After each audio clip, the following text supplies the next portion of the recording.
Angels or imaginary friends? A girl sees angels, her parents call them imaginary, but were they? I am currently 14 years old, 2009, and I have been told by many psychologists that I am an indigo child. Up until now, I still see angels, sometimes, but not as frequently as I did. Many people believe that all children have this ability to see angels, but many forget these angel encounters, or choose to close that connection. I have been seeing angels, I believe, since I was 6. I do not have pictures. I will not take pictures. All I have are memories and experiences. If you choose not to believe them, then it is fine with me. I used to see 3 angels. This boy with a white glowing robe, with a green bag tied to his waist. He carried a sword strapped to his waist, and wore a crown with leaves. I believe he is a healer. I also remember a girl with an apple in her hand, glowing, also like her brother. And last, but not least, a baby with light brown curly hair, also glowing like the other 2. My parents used to tell me that they weren't real, that they were imaginary friends like every other 4-year-olds have. But when I turned 7, they realized that the time for imaginary friends was long past. I barely recall what the angels used to say to me, or the reason why they were there. I never asked. The oldest boy angel told me that they were my guardian angels, and they would always be there and would appear in my biggest moment of need. I know that even though the boy was the oldest, the girl would be running errands for other angels. I know this might sound stupid, but for God, the angels were always there for me as they protected me and talked to me. If I asked questions, they would respond.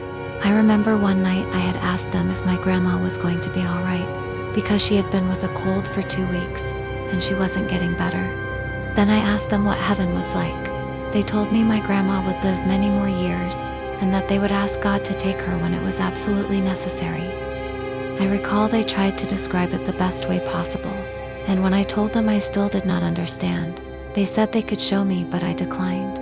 They guided me, and they scolded me when I did something bad. I truly love them. One day, they told me I couldn't be with them that much anymore, and they would have to reduce their visits to a minimum, and that I could not see them that much, maybe twice a year. I cried a lot. I cried for 2 whole days straight. But at the time, I thought I had done something wrong, and they were being punished because of me. Until most recently, I realized that as angels, they have other duties to perform, other people to take care of, being the highest position of angels. I have a gift of not only being able to see angels, but to be able to see things that will happen.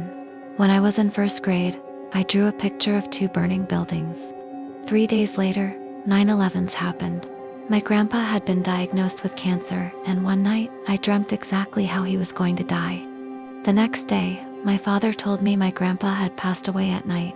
I believe the angels left me this gift because I was meant to help other people. Short angel. Real stories. Brief encounters with angels, seen, felt, and remembered. My husband had a few days off from work, and we decided to go to a bed and breakfast 2.5 hours from our little Louisiana town.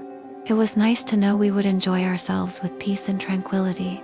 My husband and I were driving along the major interstate, when all of a sudden, from a side road, a truck going 80 miles per hour or more was barreling right at us. My husband swerved the car and accelerated the pedal. We were missed by a fraction of an inch. It happened so fast, our guardian angel had to be with us. Otherwise, we would be dead. We are thankful for being here today, very thankful. Nana's angel. Several years ago, my grandmother died after losing a battle with cancer.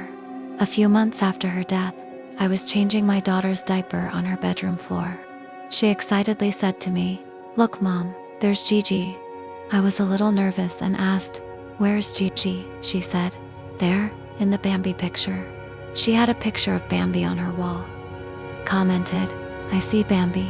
She was very excited and said, "Yes, and there's Gigi." Waved to her. Mommy, lay on the floor and waved to Gigi. I didn't see Gigi, but I do think she was really with us. Angels afterlife experience. A woman sees an angel before surgery, then visits heaven and meets her late brother. I saw a male angel. He was very handsome with light brown curly hair, blue eyes, and was very tall and slightly muscular. He has his arms crossed in front of him, wearing a white with gold robe. He didn't have angel wings, he did however have a white light around him. This white light brought forth a feeling of peace and compassion. He was looking at me with a very concerned look as I sat there in unbearable pain. I started to pray again, thanking God for listening to me and sending his angel to help me. I opened my eyes and my angel had disappeared. A few more hours passed and I was not getting better. I woke up my husband and I was rushed to the hospital. After being there for several hours, I was told I needed emergency surgery to remove my appendix. I was told my appendix was now infused with my ovaries, and if I didn't get surgery right away, I was not going to make it. I was so scared because this was my first surgery, not knowing what to expect. When I was being put to sleep, I saw a bright white light and a peaceful voice telling me to go into the light and not to be afraid. I felt myself go, and it all happened so fast, and before I knew it, I was on the other side. I feel an immediate sense of peace and feeling welcomed. I was now standing in the most beautiful place I ever been to, a garden filled with numerous flowers and children playing all over. I saw Jesus get up from the ground, smiling at me as he was playing with children. His smile was very inviting and filled with lots of love. I noticed he was pointing to my right side, so I looked and I saw my most beloved brother standing there smiling at me. I immediately was so happy to see him again that I ran to him and jumped at him as I hugged him. I hugged him, not wanting to let go. My brother had passed away in October 1999, just a few days after my firstborn daughter was born. His death was very unexpected. He was my only brother, and I had wished that I could see him one more time. Here I was finally having the opportunity to see him again. He looked his best and was extremely happy. My brother told me he wanted me to stop crying over him because he was fine. He showed me around so I could be assured. I don't remember much of what I saw. However, I do remember seeing more angels and children. This place was not like anywhere here on earth. I just don't have the right words to describe it.